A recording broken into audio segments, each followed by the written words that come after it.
പിതാവിൻ്റെയും പുത്രൻ്റെയും പരിശുദ്ധാത്മാവിൻ്റെ നാമത്തിൽ. എൻ്റെ പ്രിയപ്പെട്ടവരെ, ഇന്ന് മെയ് മാസം 23 തീയതി വെള്ളിയാഴ്ച. അമ്മേ പരിശുദ്ധമ്മേ, അമ്മേ പരിശുദ്ധമ്മേ, ദൈവമാതാവേ, ദൈവമാതാവേ, കൃപാസനത്തിലൂടെ ഞങ്ങൾക്കും ഞങ്ങളുടെ ദേശത്തിനും അമ്മ മധ്യസ്ഥം തേടി തന്ന എല്ലാ അനുഗ്രഹങ്ങൾക്കും കൃപകൾക്കും ഞങ്ങളിപ്പോൾ ഹൃദയം നിറഞ്ഞ നന്ദി പറയുന്നു. അമ്മേ പരിശുദ്ധമ്മേ, ദൈവമാതാവേ, 2004 ഡിസംബർ 7 തീയതി ഉച്ചകഴിഞ്ഞ് 2:30 കൃപാസനത്തിൽ സംഭവിച്ച അമ്മയുടെ പ്രത്യക്ഷപ്പെടലിനെ കുറിച്ച് തിരുസഭയ്ക്ക് സമർപ്പിച്ചിരിക്കുന്ന പഠനരേഖകളുടെ മേൽ സഭാത്മകമായ പഠനം ആരംഭിക്കുവാൻ ഞങ്ങൾ പ്രാർത്ഥിക്കുന്നു. അമ്മേ പരിശുദ്ധമ്മേ, ഭൂസ്വർലോകങ്ങളുടെ രാജ്ഞിയായ അങ്ങേയ്ക്ക് ഭൗമ സംരക്ഷണത്തിനായി പ്രപഞ്ചപ്രകൃതിയെ തന്നെ തിരുസഭ പ്രതിഷ്ഠിക്കുവാൻ ഈ പ്രത്യക്ഷീകരണ വഴി ഇടയാക്കണമേ. പരിശുദ്ധമ്മേ, ജപമാല മാതാവേ, സകല കൃപാസനം പ്രാർത്ഥനകളോടും ചേർത്ത് ഞങ്ങളിപ്പോൾ പ്രാർത്ഥിക്കുന്ന ഈ കുടുംബത്തിന്റെ പ്രത്യേക നിയോഗം.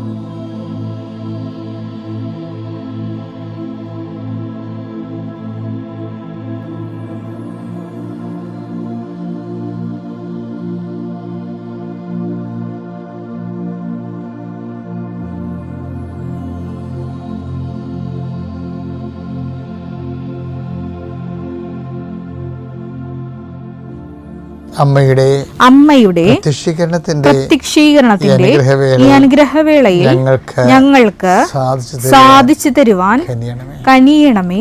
വിശ്വാസ പ്രമാണം.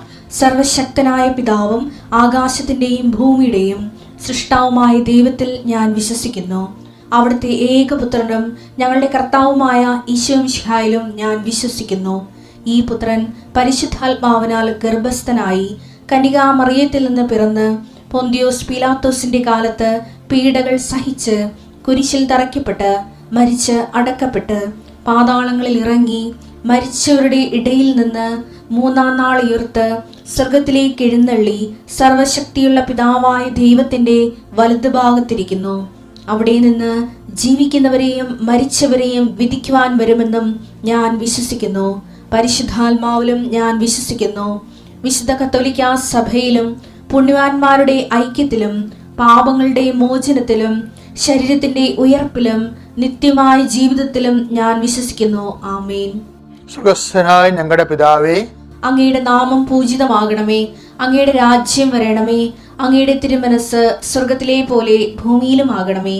അന്നു വേണ്ടുന്ന ആഹാരം ഇന്ന് ഞങ്ങൾക്ക് തരണമേ. ഞങ്ങളോട് തെറ്റ് ചെയ്യുന്നവരോട് ഞങ്ങൾ ക്ഷമിക്കുന്നത് പോലെ ഞങ്ങളുടെ തെറ്റുകൾ ഞങ്ങളോടും ക്ഷമിക്കണമേ. ഞങ്ങളെ പ്രലോഭനത്തിൽ ഉൾപ്പെടുത്തരുതേ, തിന്മയിൽ ഞങ്ങൾ രക്ഷിക്കണമേ. ആമേൻ. നന്മ നിറഞ്ഞ മറിയമേ, സ്വസ്തി. കർത്താവ് അങ്ങയുടെ കൂടെ സ്ത്രീകളിൽ അങ്ങ് അനുഗ്രഹിക്കപ്പെട്ടവളാകുന്നു.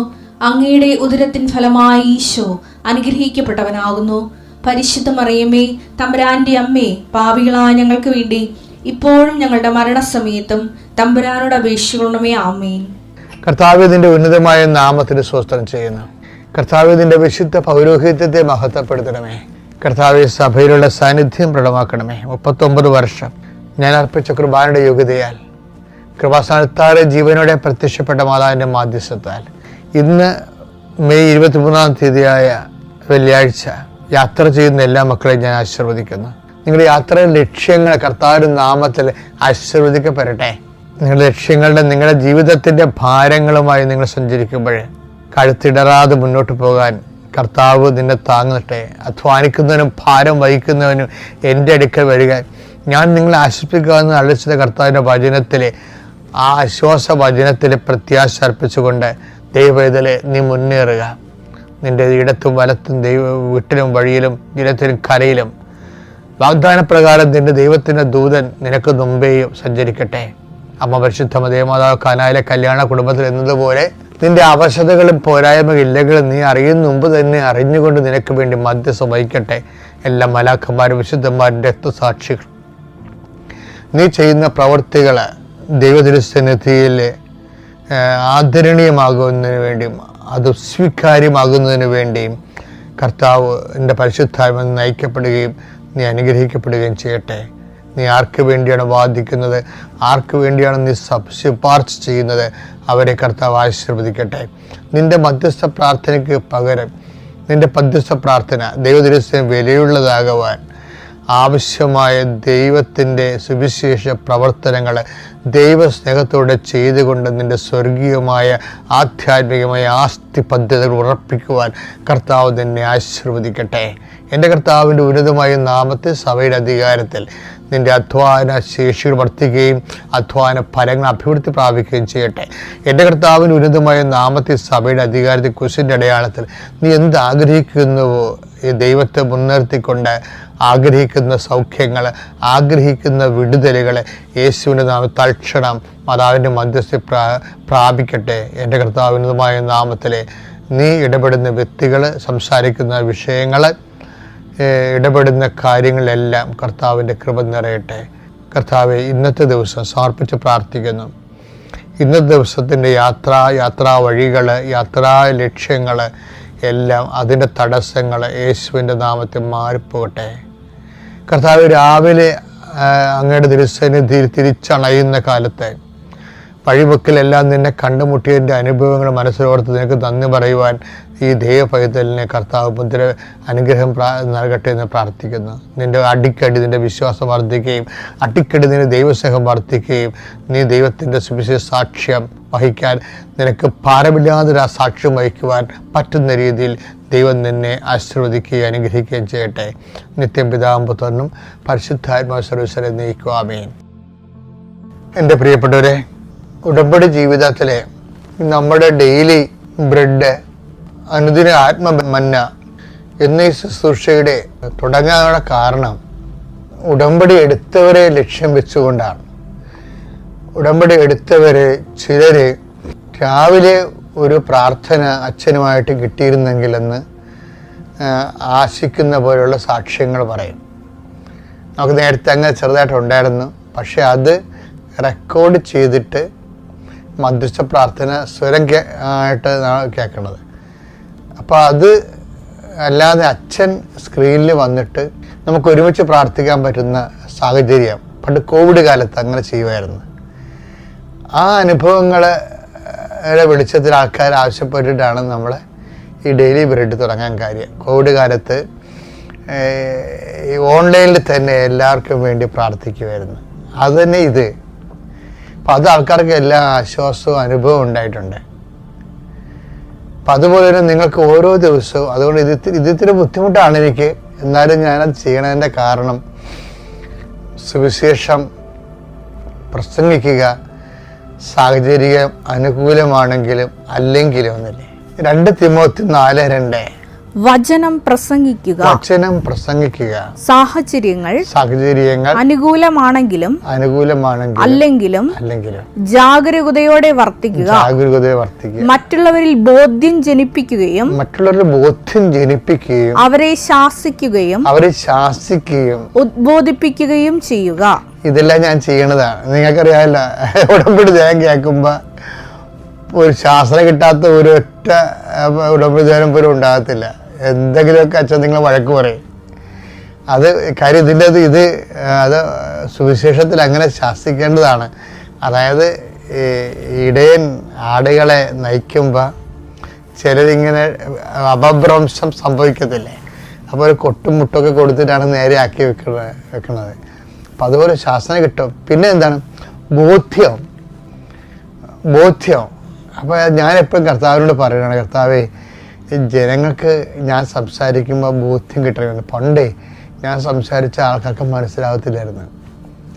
ഞാൻ സെമിനാരിൽ നിന്ന് ഫ്രഷ് ഹാൻഡായിട്ട് ഇറങ്ങിയിട്ട് ആദ്യത്തെ 3 കൊല്ലമൊക്കെ സംസാരിക്കുമ്പോൾ അച്ഛൻ പറഞ്ഞൊന്നും മനസ്സിലായെന്ന് പറയും. അപ്പോൾ എനിക്ക് തന്നെ അറിയാം ഞാൻ ഓവർ തിയോളജിക്കലും ഓവർ ഫിലോസഫിക്കലുമാണ്.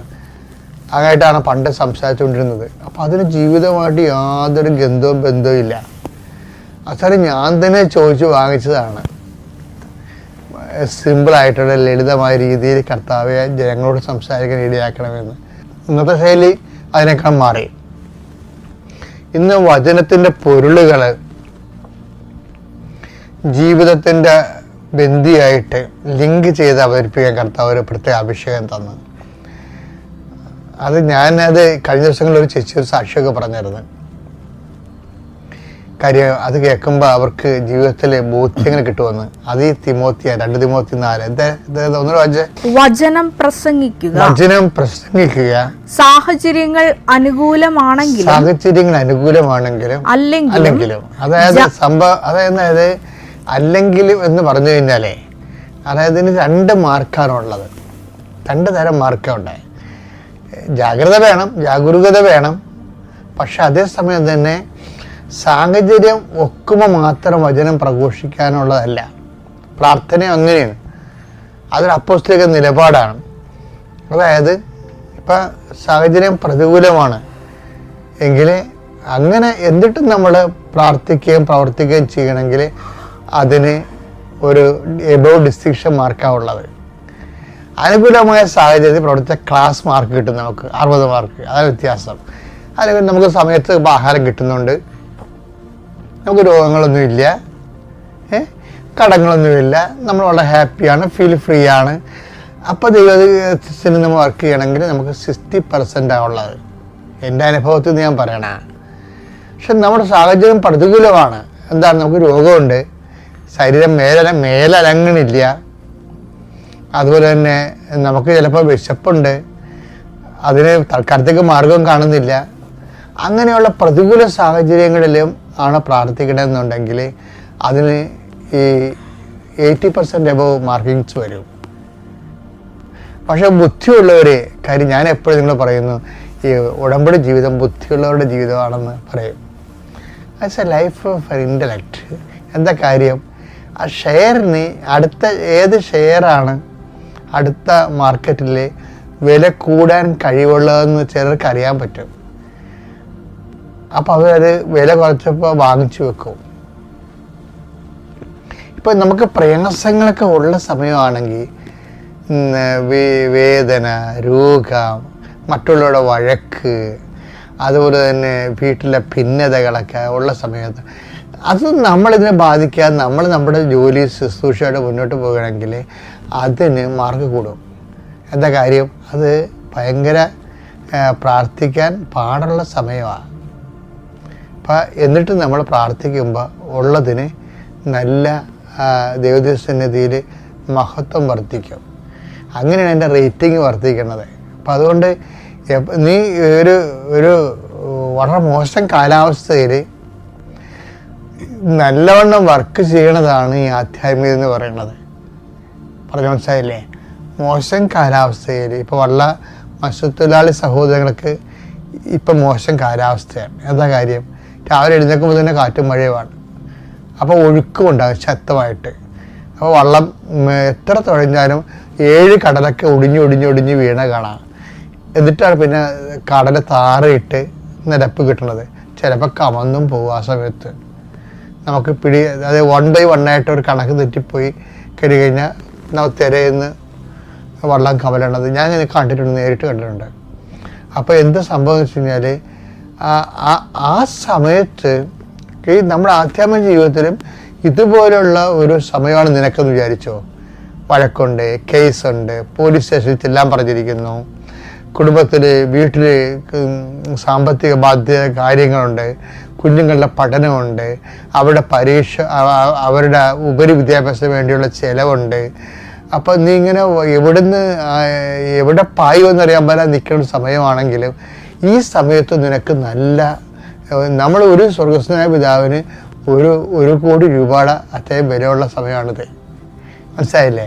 അപ്പം അതുകൊണ്ട് അയ്യോ എന്നിട്ട് ഞാൻ ഇത്രയും കഷ്ടപ്പെടല്ലോ, എന്നിട്ട് ഇത്രയും ഞാൻ ഇങ്ങനെ ദൈവത്തെ ഒപ്പ് ജീവിച്ചിട്ടും എനിക്ക് കഷ്ടപ്പാടാണല്ലോ, എനിക്ക് പ്രാർത്ഥിച്ചിട്ട് എന്ത് കാര്യം എന്നൊക്കെ പറഞ്ഞുകൊണ്ട് ചില ഇൻഡയറക്റ്റ് അല്ല ഇഡിയറ്റ്സ് അല്ലേ അവർ പ്രെയർ ചെയ്യാതിരിക്കും. അപ്പോൾ ഈ സമയത്താണ് നമുക്ക് പ്രേയർ. അപ്പോൾ എല്ലായ്പ്പോഴും ഓർക്കണം, ജീവിതം പ്രശ്നത്തിലിരിക്കുമ്പോൾ നമുക്ക് നല്ല റേറ്റിംഗ് ഉണ്ടാകും നമ്മുടെ തന്നെ. അപ്പോൾ നിങ്ങൾ എന്ത് ചെയ്യണമെന്നറിയാമോ? നിങ്ങൾ അതൊന്നും നോക്കാതെ കണ്ണുടച്ച് പ്രാർത്ഥനാ ജീവിതത്തിലെ സുവിശേഷ സാക്ഷ്യ ജീവിതത്തിലെ വെള്ളം ചേർക്കാതെ മുന്നോട്ട് പോകണം. എന്നിട്ട് എന്ത് ചെയ്ത ഈശോ ഇത് ഒരു സമയമാകുമ്പോൾ ഈശോ ഇതെല്ലാം കറക്റ്റ് ആൻസർ ചെയ്യുന്ന സമയമുണ്ട്. അത് ഭയങ്കര രസമാണ്. നിലച്ചെറിയ സമയത്ത് നമുക്ക് കാര്യങ്ങൾ സെറ്റാകണ കാണാം. അപ്പം അതുകൊണ്ട് സന്തോഷമായിരിക്കുക. സാഹചര്യം പ്രതികൂലമാണെങ്കിൽ തന്നെ നിൻ്റെ ആധ്യാത്മിക ജീവിതം ഒരു അല്പം പോലും തടസ്സമില്ല മുന്നോട്ട് കൊണ്ടുപോവുക. കർത്താവ് നിന്നെ അനുഗ്രഹിക്കട്ടെ.